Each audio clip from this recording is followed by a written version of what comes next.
If you look at the margin of defeat from last week to this week, Baylor football is actually getting better.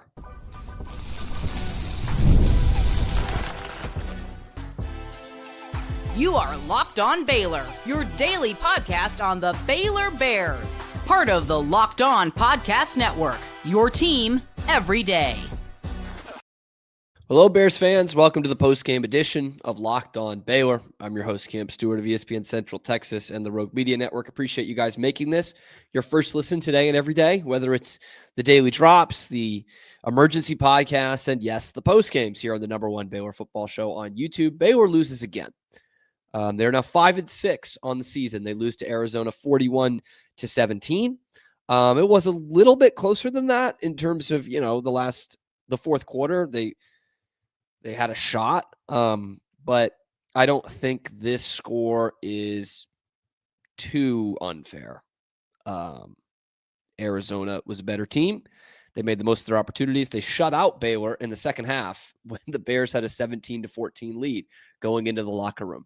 And Dave Aranda rallied the troops, and they got outscored, 27-0 after that, and gave up 4 touchdowns in the second half. So Bears now 5-6. They fight for their bowl lives next week. Final game of the regular season against Houston.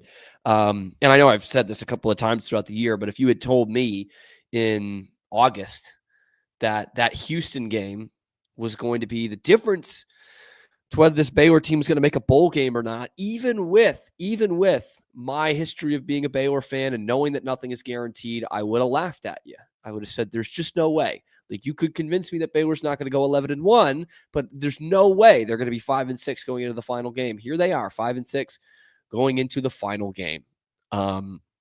This one is really frustrating in that there was a chance for Baylor. There was.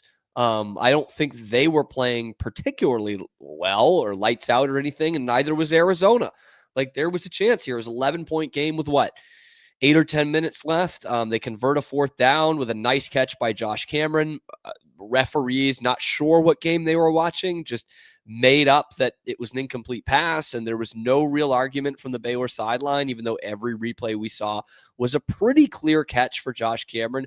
It doesn't make or break the game, but it takes the ball out of your hands when you're down by 11 with 8 or 9 minutes left. Like, that is a big call, but of course, Arizona left no doubt, or maybe we should say Baylor left no doubt, because you look at the stats in this one and it's fairly straight down the middle, right? Like, they're basically same amount of total yards, passing yards, rushing about the same on 3rd down. Baylor held the ball for 5 more minutes.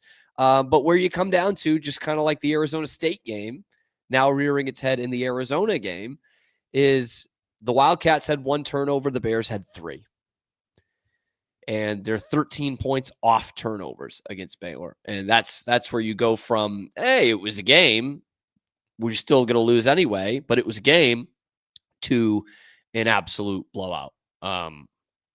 Again, neither quarterback played very well. I would say they were both just bang average, just bang okay. And Sawyer threw 2 picks. One of them is returned for a touchdown. Of course, the Bryson Washington fumble, which leads to a short field and then a touchdown 1 play or 2 plays later. And they were saved on a penalty call on the last drive of the game for Arizona. That would have been a 69-yard touchdown or something like that. And that could have made it 48-17. So this could have been worse. And you look at the last 2 matchups, the last 2 weeks, I should say, and Baylor is minus what? They lose 27 in both of them. Is that right? Yeah. 27 in both of them. So that's pretty easy. Minus 54 in the last 2 weeks. They've lost 3 of their last 4 games overall. And all of 3 of those losses have come by 3 scores or more. And it's actually 4 out of 5 because they lost to TCU the week before Cincinnati. And they made that a game to make it a 6-point margin of defeat in that game. But we watched that one. That was also a 3-score game for most of the game. So it's not just that Baylor is losing, but they're not even really getting close. Like, just not even close to their competition. And what I saw today was, I mean, you could call it stability, but it's not the kind of stability that we want.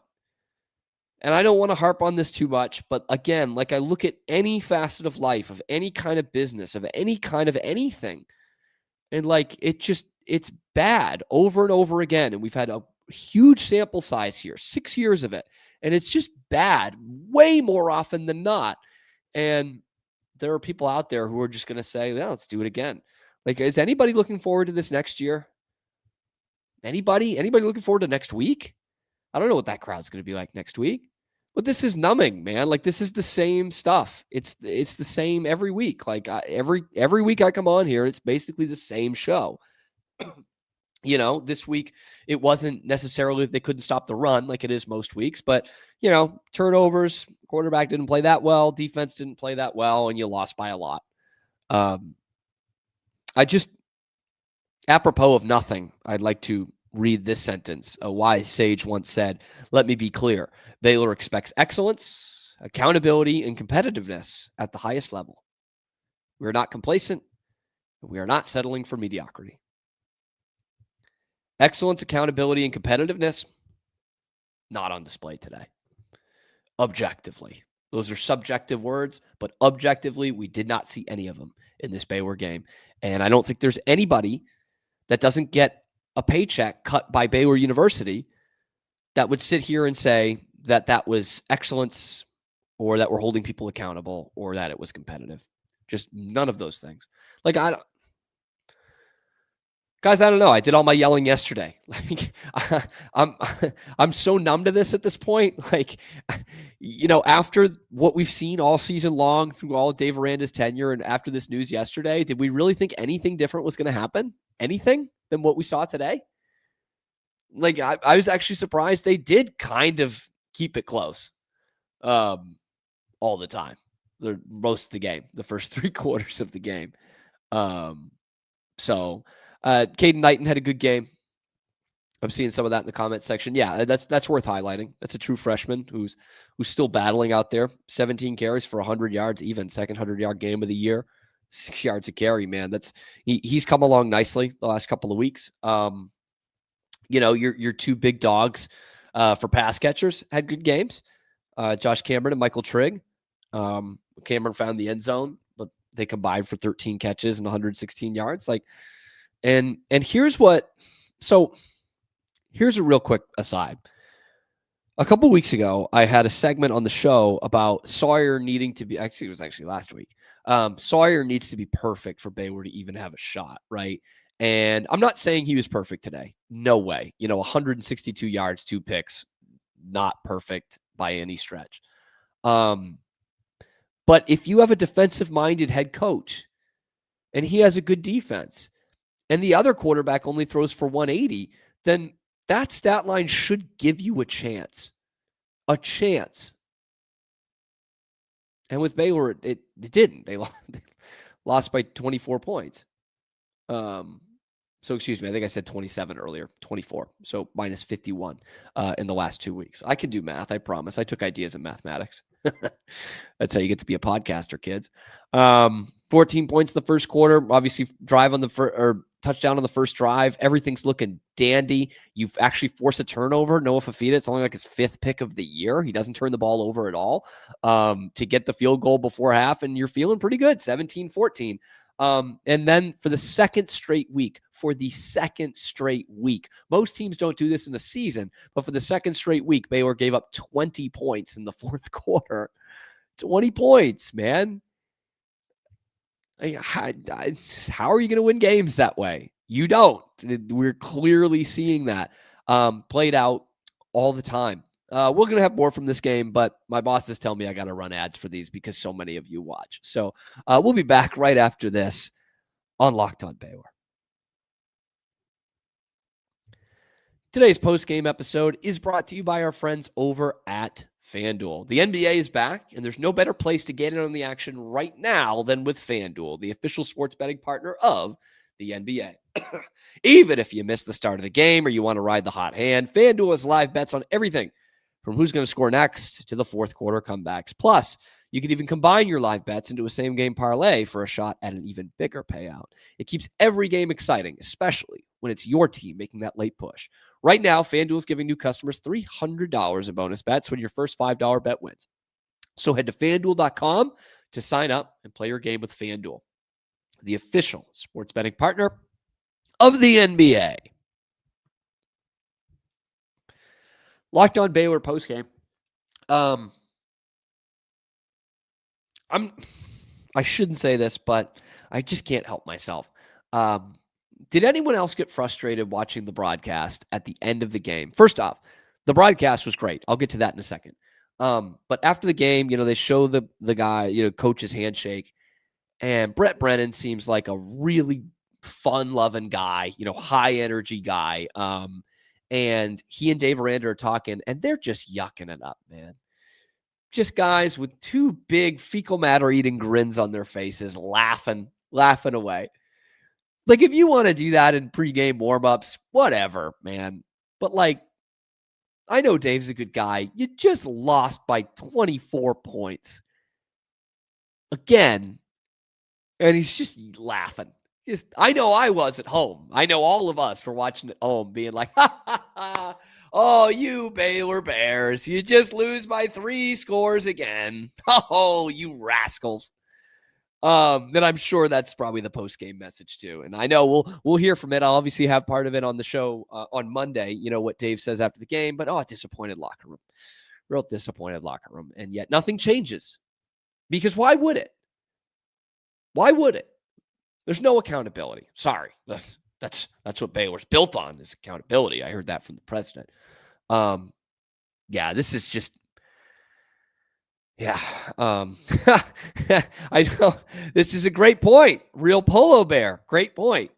Dave Aranda's smiling. He didn't even smile when we won the conference championship. It is crazy, man. I don't like being that guy that does that kind of thing of look at him, he's smiling after the game. But it is crazy. Are you not upset at all? He's not just like a polite smile or anything. He's laughing, he's yucking it up. Man. A lot of you are on to basketball season. I totally get it. This is, and Real Polo Bear, another great comment. This can't continue. It simply cannot, except that it is, because normally I'd agree with you. I would. I've said that actually several times verbatim this season. This can't continue. It just can't. But it will. It will. Excellence. That brings Dave Aranda's career record as a head coach to 36 and 36. Just right back there. It's time to go back to 500, babe. There she is again. 500. This is some good comments. Baylor's got it under control. Don't worry. Run it back for another year. And that's kind of the thing. I said I wasn't going to hone in on it, but here I am.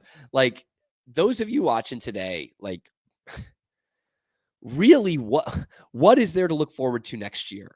I know that they are bringing in good recruiting classes, and we'll talk about it a lot in this offseason because we'll need to, all right, for our therapy. Full hand up. They've done a good job recruiting. They're going to bring in some good players over the next 2 recruiting classes, including especially this one coming up right now, the 2026 class. But how do you instill the confidence that these guys are going to get these players ready to play? Because I see this all the time after games like this of oh, Cam, when are you going to blame the players? And obviously any loss has some modicum of blame to the players, right? Of course, Sawyer didn't have a good game. They turned the ball over 3 times. Obviously there's some blame on the players, but this is a group of players whom have been developed under Dave Aranda, all of them. And man, you're gonna lose guys to the portal. You're gonna gain guys from the portal. You're gonna lose recruits. You're gonna gain recruits every year, no matter who your coach is, no matter whom. That's not enough to keep a coach in 2025. It's just not. It is just not. When do the donors get involved? I think they might have already been involved. I think the donors have made themselves clear, in a backwards way, because I get it. Baylor basically admitted to you yesterday they can't afford the buyout. So maybe the donors have gotten involved. Offense was frustrating today. And I know it has been the last couple of weeks, but obviously that's something that you're hoping should be your calling card for this team with the quarterback they have, the OC. But like if I had a nickel, if I had a nickel for every time they had a third down and they threw 4 or 5 yards short of the sticks, I wouldn't have to do this podcast anymore. I could disassociate from Baylor football because I'd have a full-time salary just off that alone. I'd be living nice. I'd have a house on the Cape if I had a nickel for every time they just threw it 4 or 5 yards short of the sticks on third down. Like, what are you doing, man? But hey, UAB player stabbed 2 of his teammates before the game today. So this is far from the most embarrassing output in college football. But it's just the same crap every week, man. Like we're all exhausted by it. It's not me. We're all exhausted by this. It's just, what do you do? And like, Hudson obviously had the huge game for them, the receiver who had 133 yards. You had, what was it? Riscano is how you say it. The running back with 3 touchdowns. They didn't run the ball like extremely well or anything like that. In fact, Baylor had more rush yards than Arizona did. Usually that is the Achilles heel. But just not enough in the margins at all today. And it didn't look like the most inspired effort. And you look at their second half, the second half for Baylor goes as follows. After you went touchdown on your first 2 drives in the first half, missed a field goal, made a field goal.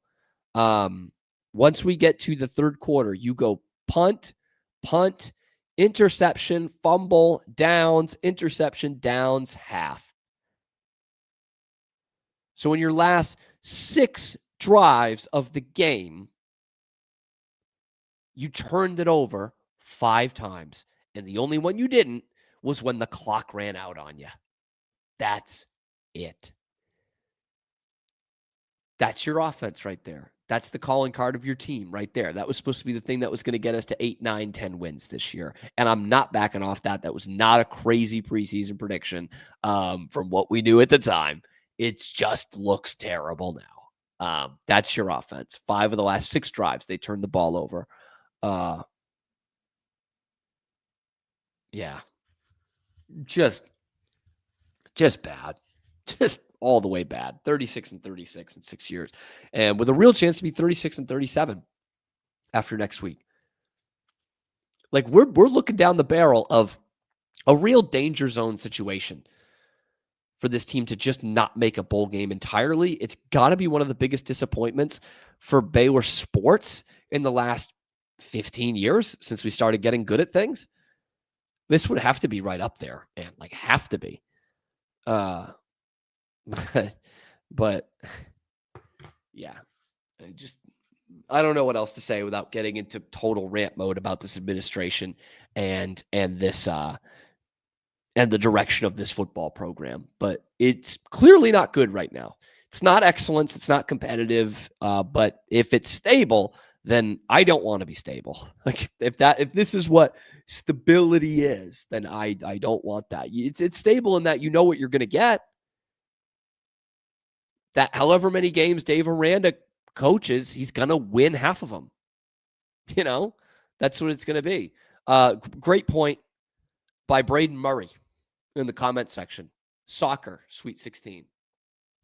Big match tomorrow. While you guys are watching NFL like suckers, I'm going to be watching Baylor soccer in the Sweet 16. I'm in there.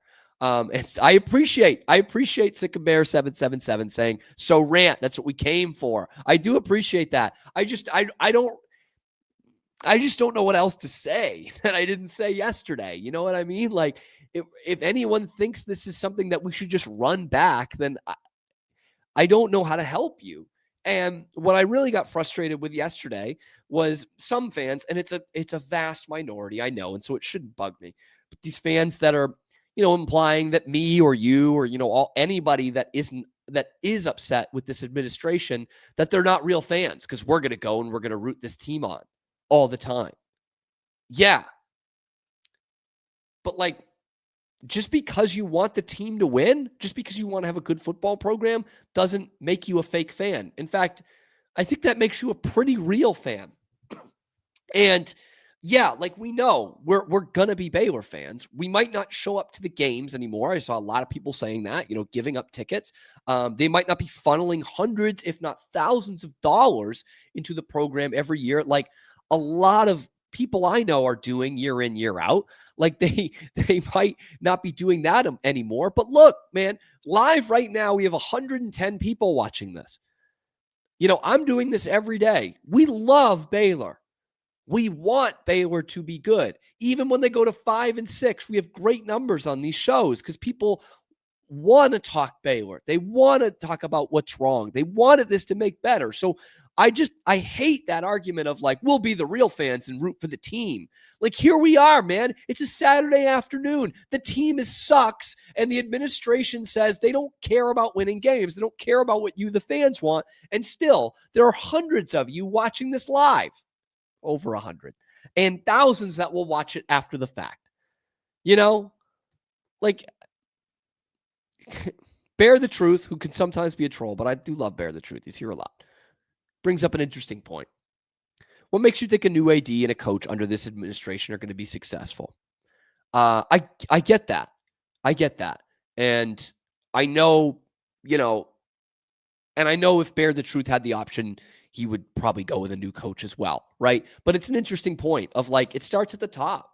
And this administration isn't going to do what it takes to win. They're not. They're literally, they're showing you that. I think it's worth a change, in terms of the AD and the football coach. I do think it's worth the chance, Bear, and I think Bear probably agrees that it's worth the shot of, trying something new and bringing somebody new in here. But I'm just baffled at what AD is going to come in here with that. And technically the door is open for an AD to come in here and fire Dave Aranda and hire somebody in January, which obviously puts you, way behind the 8 ball. But also I think that would make it a real skeevy move by Baylor. Because basically what they would be saying is, hey, we're not going to fire him, but if somebody else wants to come in here and fire him, they can be the bad guy. And I didn't really talk about this much on the emergency episode yesterday, but it's something that I talked about a lot after the fact with friends and people who support Baylor. It's like, why did they do that yesterday? Right? Like there was no onus for Baylor administration yesterday to say, hey, we're not firing him. We're bringing him back. Nobody said they needed to do that. Nobody held anything to their head and said, you better tell the fans that you're sticking with them and give a reason why. That's what I really don't get. Like, there's no reason you couldn't have just hired an AD next week or the week after and then moved on and then got another coach. But instead, Baylor, I don't know. Like, I can't even give you a reason why they would do that they would say, oh, we got to go out and make our stance clear to the fans. I don't know, man. And the feeling I got today, as much as things have been going downhill this season, the feeling I got today for the first time this year was, man, this really feels like 2023 when they were 3-9 and they would just fall apart in these games. And you'd be like, well, there we go. Like, it's happening again. This was a game where you were 1 or 2 plays away from having a shot here, and you're going to lose by 3 touchdowns. Like, how many times that happened in 2023? I mean, like 8 or 9. You lost 9 games. And this is the first time I've really gotten that feeling this year. Disappointed in other games, absolutely, but this one where I was like, yeah, no chance.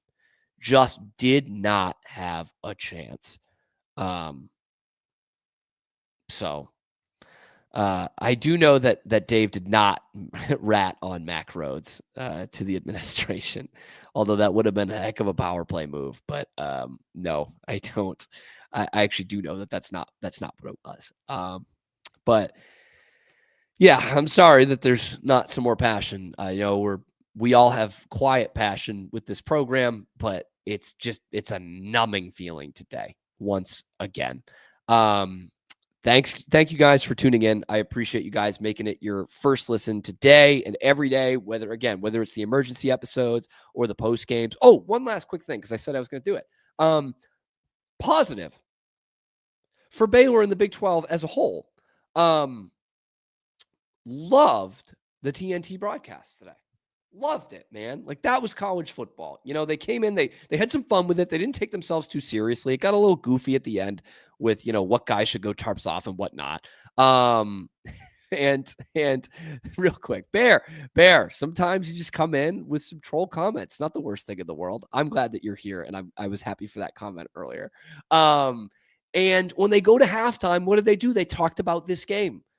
They didn't talk about the college football playoff. They didn't talk about, Ohio State and Alabama and A&M. They didn't talk about that. They talked about this game, and they talked about the Big 12. So I really like that. I'm here for more TNT broadcasts. Like, if it's not Pete Souza doing an ESPN broadcast, my guy Pete Souza, your friend Pete Souza, then I would rather they just be on TNT. I was a big fan of that.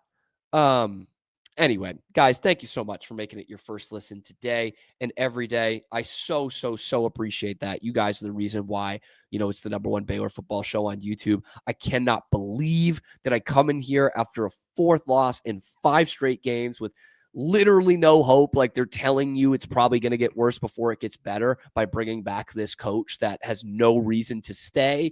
And yet there are still so many of you that are involved. You're watching it live. You're watching it after the fact. You're getting in the comment section. Comment after the fact if you weren't here live as well. I just can't tell you guys enough. As bad as the season has been, I have just loved having this community together. Like, seriously, whether it's troll comments, whether it's good points, whether you agree or disagree, I love having these discussions. I love having you guys here today and every day. And we will see you on the next edition, Monday's episode, unless something breaking happens before then, of your favorite show, Locked On Baylor.